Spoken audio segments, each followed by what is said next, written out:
જય માતાજી મિત્રો, કે આપણે રક્ષાબંધન કેદી કઈ તારીખે એ જાણવાની ઈચ્છા હોય તો આપણે રક્ષાબંધન 19 તારીખે સોમવારે છે. તે રક્ષાબંધનની મારી ભાઈ અને બહેનનો પવિત્ર તહેવાર છે. પૂનમ કહેવામાં આવે છે. શ્રાવણ માસની પૂનમને રક્ષાબંધન અથવા બળે કહેવામાં આવે છે.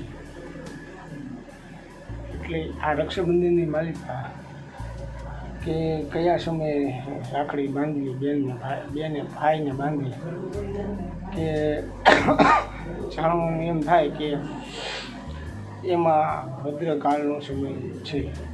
તો પહેલાં તો બધામાં આપણે એ જાણવાની ઈચ્છા થાય કે ભદ્રકાળ એટલે શું.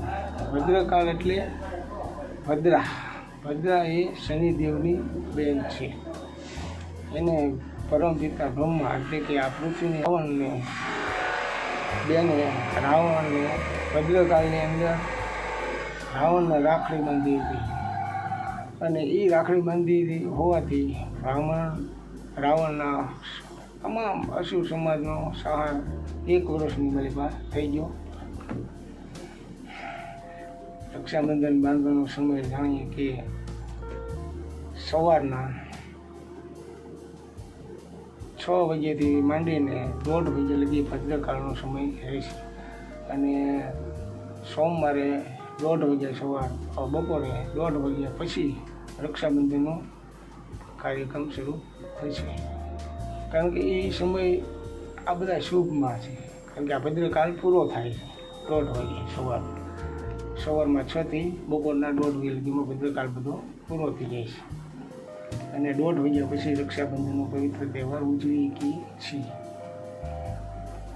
કે રક્ષાબંધન માટે સૌથી પહેલાં તો બેનને પોતાના ઘરની અંદર, મંદિરની અંદર ગણેશજીને રાખડી બાંધવી, અથવા મંદિરની અંદર માતાજી દુર્ગા, કોઈ પણ માતાજીનું આપણે રાખતા હોય તો એ મંદિરમાં રાખડી રાખવી. આ રક્ષાબંધન એટલે કે બેન ભાઈને એક તાતણો બાંધે છે કે રક્ષણ માટે, કે મારા ભાઈને રાખડી બાંધવું. તેથી એને તાતણો બાંધવાથી એના શરીરમાં સારું રહે, શરીરનું રક્ષણ રહે, એના ધંધા માલ મિલકત ધંધામાં લાભ થાય, એની માટે આ કહેવામાં આવે છે. અને ભાઈ જે કાંઈ પણ ભેટ આપે બેનને સ્વીકારવામાં આવે. જેવો ભાઈ જેવી શ્રદ્ધા પ્રમાણે આપે.